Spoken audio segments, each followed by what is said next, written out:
Bonjour, c'est Ursule encore. Nous sommes le 21 décembre 2022. Alors, je viens sur la trompette aujourd'hui encore et je viens proclamer le retour de notre Seigneur Jésus-Christ. Amen. Soyons tous bénis, soyons remplis de sa joie, soyons persévérants. Amen. En toutes choses. Alors, un temps de fête différent des autres. Amen. Un temps de fête différent des autres. Alors, nous savons tous que chaque année, il y a les fêtes de fin d'année, il y a la Noël, et après, il y a la bonne année. Alors, en tout cas, on sait que on est né, on a trouvé ces fêtes-là qui sont là. Et dépendamment des familles, alors il y a certains qui fêtent vraiment à outrance, il y a d'autres qui c'est dans le calme, et puis d'autres encore, c'est des temps de prière, de jeûne, et puis des nouvelles résolutions, n'est-ce pas? Il y a des personnes, jusque quand ils arrivent à la fin de l'année, ils décident qu'avec la nouvelle année, ils seront différents. Alors, ils passent la nuit le 31, souvent, ou bien le 30. Ils sont là, ils prient, ils jeûnent. Et puis, ils se promettent que pour l'année qui va venir, ils seront différents. Alors, pour certains, peut-être que ça marche. Mais très, très souvent, de telles promesses volent en éclats quelques semaines plus tard. Pourquoi? Parce que pour voir un changement dans ta vie, ce sont tes habitudes que tu as besoin de changer. Amen. Tu as besoin de changer tes habitudes de vie. Si tu changes tes habitudes, amen, tu changeras toute ta vie. Alléluia. Alors, souvent, on a des problèmes d'obésité. Amen. Souvent, on a des problèmes d'obésité. Ça arrive, n'est-ce pas? Et on aimerait avoir une corpulence plus mince. Et alors, on peut décider de faire un régime drastique en 2-3 mois. Allez, on a fondu. Mais généralement, les gens qui font ça, ils reprennent tout de suite. Par contre, on peut décider de changer notre régime alimentaire. Alors, ça va aller petit à petit, petit à petit. Et plus tard, on aura une corpulence différente. Amen. Mais aussi, on aura acquis une bonne habitude de vie. Amen. Et moi, je viens nous encourager à observer la deuxième possibilité. C'est-à-dire, au lieu de prendre un temps, allez, de 2-3 semaines, on dit, allez, on veut maigrir, on veut faire ceci, on va faire ceci, on va faire cela, et après retomber dans les mêmes choses, je viens nous encourager, amen, à repartir sur une nouvelle base. Amen. Alors, les fêtes de fin d'année, c'est souvent les temps où les familles se retrouvent. Alors, les gens sont en voyage, souvent, ils sont dans des villes différentes, des pays différents. Ils se retrouvent, ils sont contents, et puis bon, voilà. Et souvent, c'est pas des temps tranquilles, n'est-ce pas? C'est pas tranquille. Parce que on va tantôt chez telle personne, tantôt on va chez telle autre, et puis ben, finalement, c'est beaucoup de distractions. Et nous savons tous que nous sommes dans des temps périlleux sur la terre. Nous sommes dans des temps très périlleux. Amen. Et je viens donc nous encourager, amen, à prendre du temps pour prier, pour avoir une intimité avec le Seigneur, surtout pour pleurer devant Dieu. Parce qu'on est dans les temps de la fin. Je ne dis pas que ça va arriver en 2022. Je ne dis pas ça. Je ne dis pas que ça va arriver dans quelques jours. Je ne dis pas ça parce que c'est Dieu qui est le maître. Il est le maître des temps et des circonstances. Ça, il est. Par contre, on sait tous que on est dans des temps très périlleux. Lisons Ézéchiel 22, le verset 17. La parole de l'Éternel me fut adressée en ces mots. Fils de l'homme, la maison d'Israël est devenue pour moi comme des scories. Ils sont tous de l'airain, de l'étain, du fer, du plomb, dans le creuset. ce sont des scories d'argent. C'est pourquoi ainsi parle le Seigneur, l'Éternel, parce que vous êtes tous devenus comme des scories. Voici, je vous rassemblerai au milieu de Jérusalem. Comme on rassemble l'argent, l'airain, le fer, le plomb et l'étain dans le creuset, et qu'on souffle le feu pour les fondre, ainsi je vous rassemblerai dans ma colère et dans ma fureur, et je vous mettrai au creuset pour vous fondre.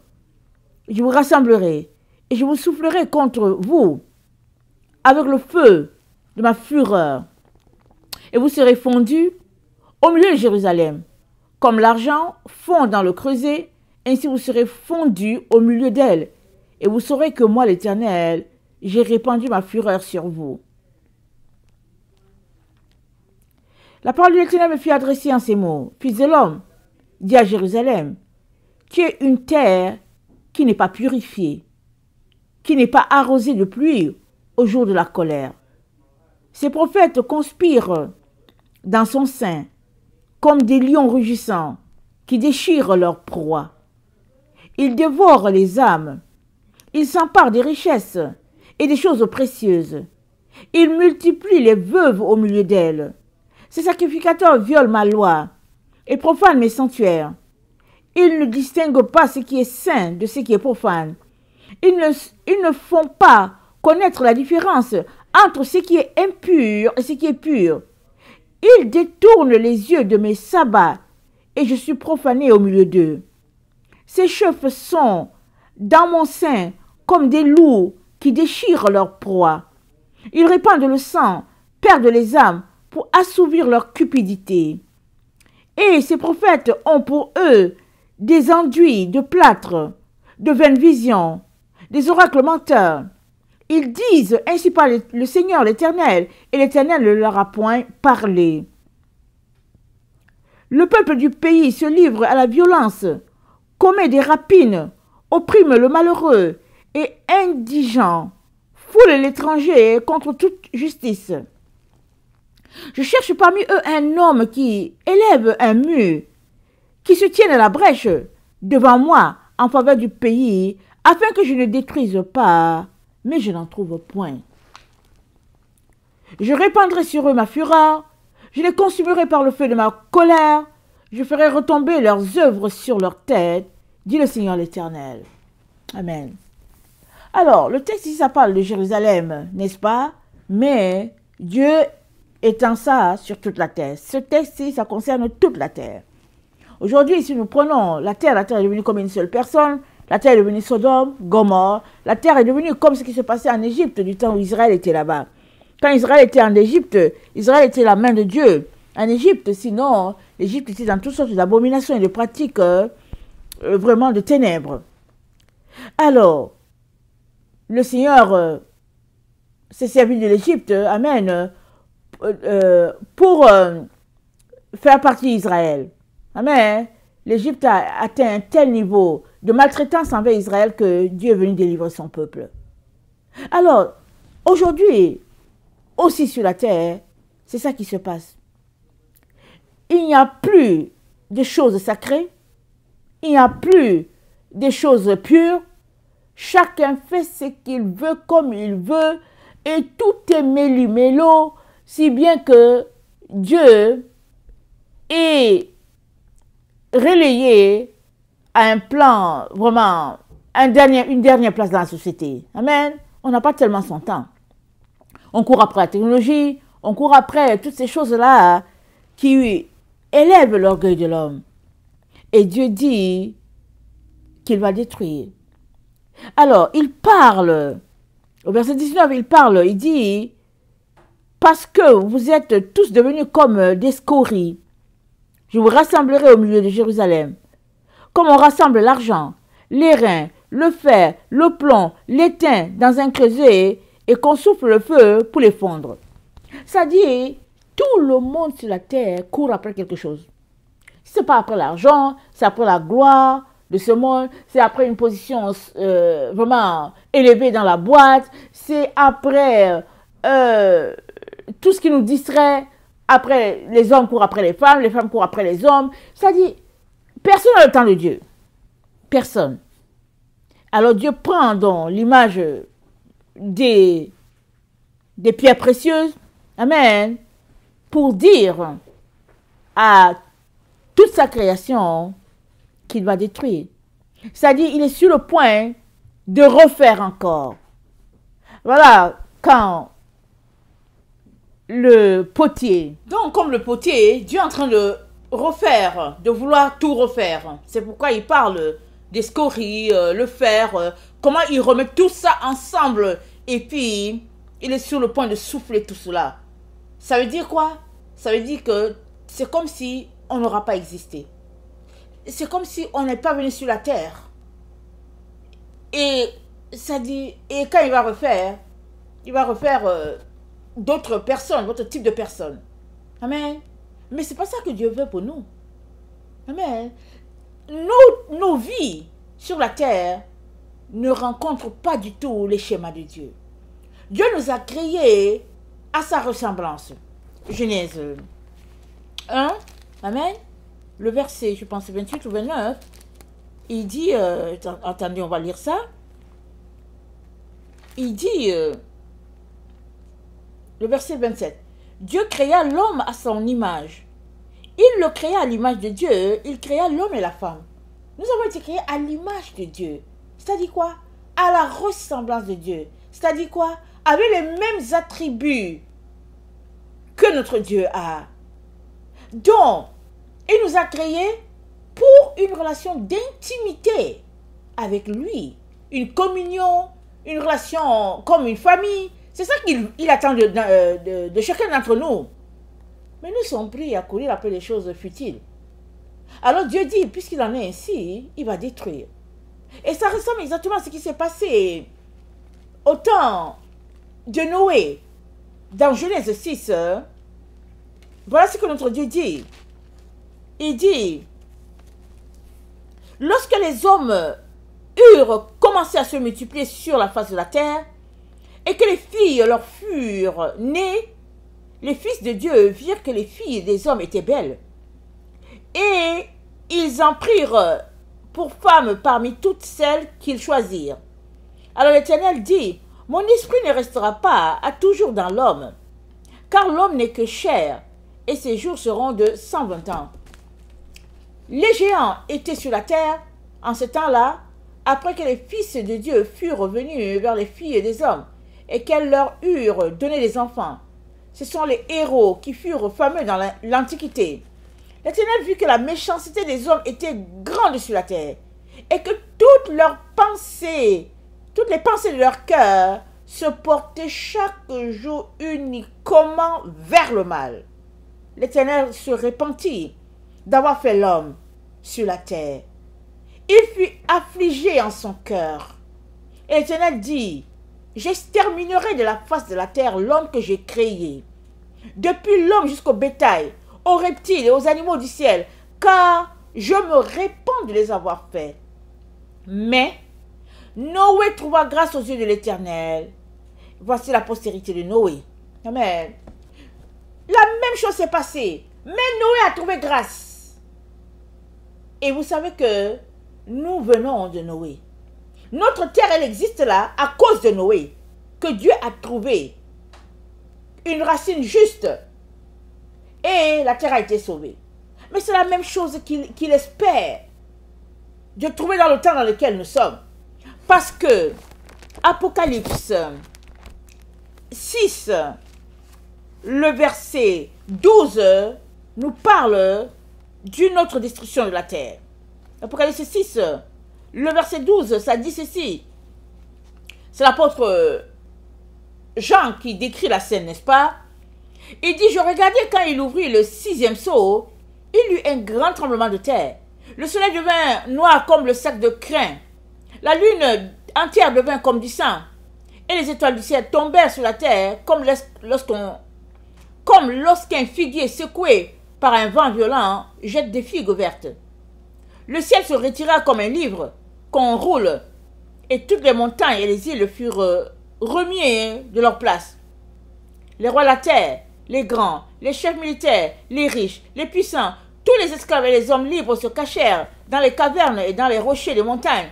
Et il disait aux montagnes et aux rochers, tombez sur nous, cachez-nous devant la face de celui qui est assis sur le trône et devant la colère de l'agneau.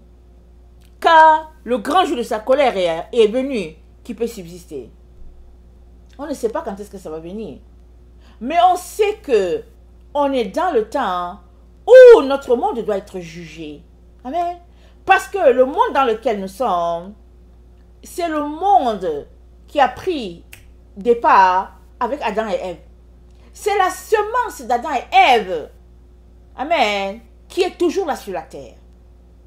Et la Bible dit que tant et aussi longtemps que la semence est là, Dieu ne peut pas faire autre chose. Amen. Dieu ne peut pas créer autre chose. Il ne peut pas mettre une autre semence. Il faut que cette semence-là soit récoltée avant qu'il mette une autre semence. Amen. Alors, regardons dans Esdras. Dans 4 Esdras 6, amen, l'ange répond aux questions d'Esdras. Qui aimerait savoir quand est-ce que la fin de toute chose va arriver, ok? Alors l'ange lui parle. Et puis l'ange lui dit, au verset 15, il dit, au verset 13, il dit, tiens-toi sur tes pieds et tu entendras une voix pleine de fracas. Alors, si le lieu où tu te tiens est fortement ébranlé, au moment même où on te parlera, ne t'effraie pas. Car il s'agit d'une parole sur la fin des fondements de la terre. Non, car il s'agit d'une parole sur la fin. Les fondements de la terre le comprendront, et ils trembleront et seront ébranlés, car cette parole les concerne. Ils savent en effet qu'à la fin, ils doivent être changés. Amen. La terre, ses fondements, ils savent qu'ils doivent être changés. La nature, ils le savent. C'est nous les humains qui sommes perdus, qui ne savons pas. Pour la plupart, parce que nous courons après les choses futiles. Au lieu de nous accrocher à Dieu, de chercher sa face, nous courons après les choses vaines. Et puis, dans 4 Esdras, 4, au verset 30, c'est dit ceci. Car un grain de la semence du mal a été sémé dans le cœur d'Adam, dès le commencement. Et combien d'impiété n'a-t-il pas produit jusqu'à maintenant? Combien n'en produira-t-il pas jusqu'à ce que vienne la moisson? Fais donc en toi-même l'estimation. Combien le grain de la semence du mal a-t-il produit de fruits d'impiété? Lorsqu'auront été semés des épis innombrables, quelle grande moisson produiront-ils? Quelle grande moisson produiront-ils? Alors, Dieu parle à son serviteur et il lui dit, il faudrait d'abord qu'il y ait d'abord la récolte de la semence du mal qui s'est passée avec Adam. Et Dieu plantera quelque chose de nouveau. Amen. Alors, pour toi et moi, ça veut dire quoi? Ça veut dire que on doit venir crier, pleurer, supplier le trône pour qu'il nous fasse grâce, pour ne pas être trouvé, être en froid avec lui, puisqu'il nous dit qu'il va tout mettre ensemble et il va recommencer. Amen. Par contre, s'il trouve une seule personne à la brèche, il va sauver. Alors, que dirons-nous s'il trouvait plusieurs à la brèche? Combien sauverait-il encore, n'est-ce pas? Voilà pourquoi en cette fin de l'année 2022, on a déjà vécu des moments assez difficiles, n'est-ce pas, par les années passées. Alors, il est important de ne pas nous laisser disperser, n'est-ce pas? Mais de rester concentré à la recherche de la lumière divine, à la recherche de cette paix-là, à la recherche de sa présence. Voilà pourquoi je viens encourager tout un chacun à arrêter de courir après les choses de ce monde, à arrêter de penser à festoyer, mais plutôt à être dans une relation, amen, de prière, de lecture de la Bible, de repentance devant Dieu. Parce que Dieu dit, il dit qu'il ne dédaigne pas un cœur brisé et un cœur contrit. Amen. Et il est aussi dit que si mon peuple sur qui est invoqué mon nom s'humilie, prie et cherche ma face, s'il se détourne de ses mauvaises voies, je l'exaucerai des cieux, je pardonnerai son péché et son pays, je guérirai. C'est le même Dieu, il n'a pas changé. Il n'a pas changé. Dieu est saint, il est pur.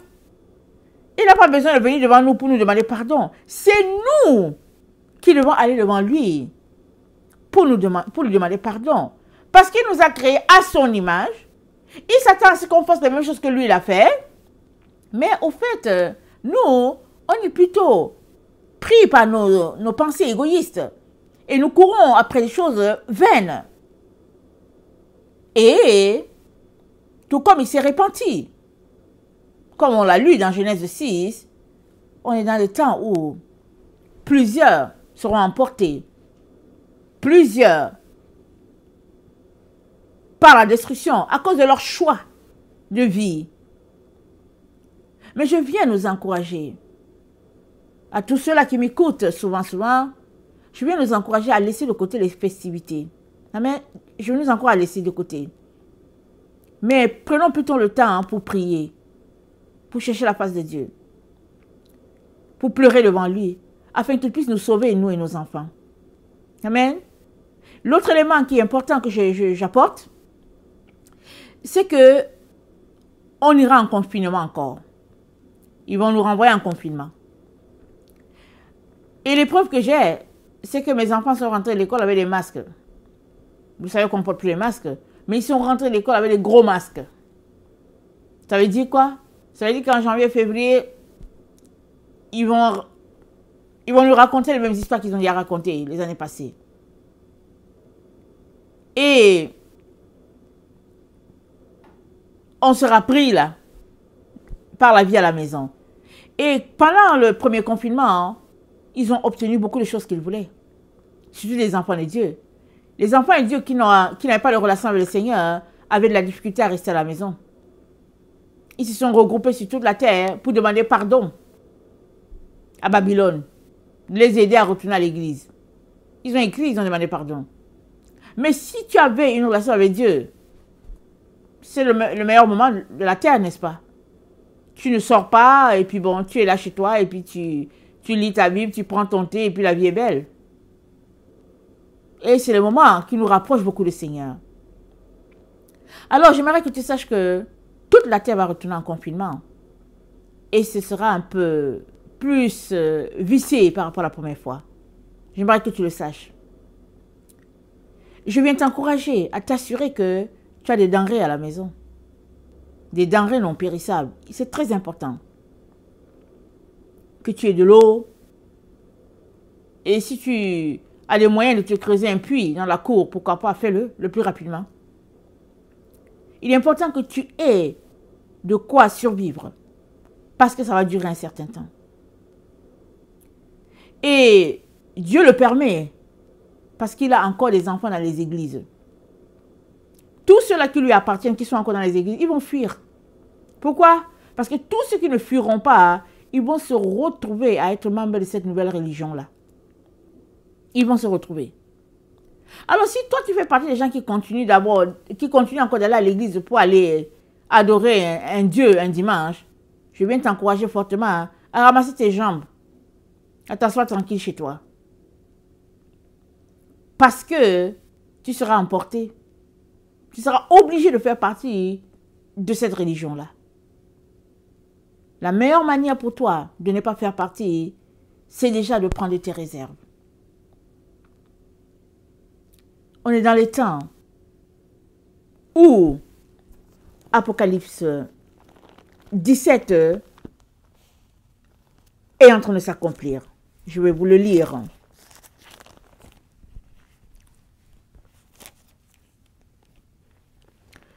Apocalypse 17, le verset 12. Les 10 cornes que tu as vues sont 10 rois, qui n'ont pas encore reçu de royaume, mais qui reçoivent autorité comme roi pendant 1 heure avec la bête. Ils ont un même dessein. Ils donnent leur puissance et leur autorité à la bête. C'est qui la bête? C'est l'antichrist. Ok? Comprends bien, la bête c'est l'antichrist, c'est une personne ici. Ils combattront contre l'agneau. Et l'agneau les vaincra. Parce qu'il est le Seigneur des seigneurs et le roi des rois. Et les appelés, les élus et les fidèles qui sont avec lui les vaincront aussi. Et il me dit, les eaux que tu as vues, sur laquelle la prostituée est assise, ce sont les peuples, les foules, les nations, les langues. Les 10 cornes que tu as vues et la bête haïront la prostituée, la dépouilleront et la mettront à nu, mangeront ses chairs et la consumeront par le feu. Car Dieu a mis dans leur cœur d'exécuter son dessein et d'exécuter un même dessein et de donner leur royauté à la bête jusqu'à ce que les paroles de Dieu soient accomplies. Et la femme que tu as vue, c'est la grande ville qui a la royauté sur les rois de la terre. La grande ville, la Babylone. Et qui est Babylone? Babylone, c'est le monde, c'est l'Occident. C'est tout ce qui a été mis en place par les hommes, se servant de Nebuchadnezzar et puis son royaume, amen, pour aller contre le plan de Dieu. Parce que Dieu, sa ville à lui, c'est Sion. Et l'ennemi, sa ville à lui, c'est Babylone. Alors, cette nouvelle religion-là, elle est appelée à infiltrer des maisons comme les anciennes religions. Mais c'est de l'idolâtrie et pas à peu près. Si tu ne veux pas être forcé, il est important que tu t'abstiennes, que tu aies tes réserves et que tu passes le temps à pleurer devant Dieu pour lui dire, Seigneur, sauve-moi, sauve mes enfants. On est aussi dans le temps où Apocalypse 6, le verset 11 va se réaliser. Je vais lire. Ils crièrent d'une voix forte en disant, « Jusque quand, Maître saint et véritable, tardes-tu à juger et à tirer vengeance de notre sang sur les habitants de la terre? » Une robe blanche fut donnée à chacun d'eux, et il leur fut dit de se tenir en repos quelque temps encore, jusqu'à ce que fût complet le nombre de leurs compagnons de service et de leurs frères qui devraient être mis à mort comme eux. Amen. Il y a un autre groupe des enfants de Dieu qui vont passer, amen, à la torture dans notre génération. Et ça va clore le dossier. On est dans ces temps-là. Quand est-ce que ça va arriver? Mais les despotes de la terre vont se retrouver. Et nul autre que l'Antichrist va essayer de mater tous les opposants. La meilleure façon d'être préparé, c'est de rester dans la prière, la lecture de la Bible, tout donner à Dieu, lui réitérer notre amour, bâtir cette intimité-là, cette proximité-là, de telle sorte que si le mal vient, on est déjà accroché à lui. Et ce serait tout simplement du tic au tac. Par contre, si on continue de courir après les choses du monde, si le mal vient, on sera surpris. Une fois surpris, on va refuser de céder. Pourquoi? Parce qu'on n'a pas déjà cédé notre vie. Amen. On n'a pas cédé notre vie à notre Dieu. Alors, quoi de plus normal que de la céder totalement dans ce temps des fêtes où nous sommes? Je viens nous encourager à prendre ce temps pour nous abandonner totalement au Seigneur et lui demander de nous aider Parce que nous sommes dans des temps très, très périlleux. Et Dieu ne fait exception de personne. S'il a sauvé Noé, il veut aussi sauver dans le temps où nous sommes. Pourvu que nous soyons prêts à aller dans le projet de Dieu. C'est-à-dire une relation d'intimité, de proximité avec lui, loin de la vie du monde. Le Seigneur aimerait qu'on arrête le syncrétisme. C'est ça qu'il reproche à Laodicée. Il est important qu'on mène une vie comme l'église de Philadelphie, une vie consacrée totalement à Dieu, une vie qui appartient uniquement à Dieu. Alors, si nous avons passé l'automne à courir par-ci, par-là pour les études, pour notre travail et tout, quoi de plus normal que dans le temps où nous sommes, de prendre le temps devant Dieu, pleurer devant lui, chercher sa face, que de courir après des cadeaux, après les fêtes, parce que tout ça c'est la distraction de l'ennemi. Et Dieu est sur le point d'exercer un jugement sur sa création. On n'est pas en train de vivre de peur, non. Mais la crainte de Dieu devrait nous pousser à arrêter l'engrenage dans lequel nous sommes et à venir devant lui, genoux fléchis, esprit brisé, cœur contrit devant lui, pour lui dire, papa, fais-moi grâce. Sauve-moi et aide-moi à te placer en priorité. Alors, dans les denrées non périssables, c'est difficile de dire ce qu'il faut acheter ou pas, mais il y a des choses comme le macaroni, le spaghetti, le riz, de l'huile, le sel, la farine de blé, toutes ces choses-là, c'est bon d'en prendre, n'est-ce pas? Parce que on ne sait pas comment il planifie de gérer les humains sur la terre. Mais une chose est sûre, il viendra un temps où il n'y aura plus de magasin. Et en tout cas, on ne sait pas quand est-ce que, mais ça arrive. Ceux qui auront adhéré au projet des humains iront dans leur magasin, ils entreront, la technologie leur dira bonjour, bienvenue, ils prendront les aliments qu'ils veulent, ils rentreront chez eux, la facture va les trouver. Mais ceux qui diront que non, nous on ne veut pas, on veut aller au magasin ou bien au marché comme avant, hein, ils ne seront pas servis, ils n'auront rien. Ils n'auront rien. Plusieurs périront de faim. Et moi, je viens encourager tous les gens qui m'écoutent à poser des actes de sagesse. De toutes les manières, une nourriture, elle ne se périme pas si c'est les denrées non périssables. Donc, tout ce qui peut t'arriver, c'est que tu en as trop. Et ce serait bien, tu aideras quelqu'un d'autre. Mais la chose à ne pas faire, c'est de ne rien avoir. C'est de ne rien avoir, de telle sorte que on est obligé de se rendre à l'ennemi. Et l'autre chose que je viens aussi encourager fortement, hein, c'est qu'il est très important que tu aies de l'eau. Je l'ai déjà dit tantôt. Et de l'eau, et de l'eau, et de l'eau. Et si tu es capable de faire un puits dans ta cour, fais-le le plus rapidement. On est à la fin. Amen. On est à la fin. Pas la fin du monde où tout va s'écrouler. Non, on est à la fin de tout ce qui est en train de se passer là. Parce que Dieu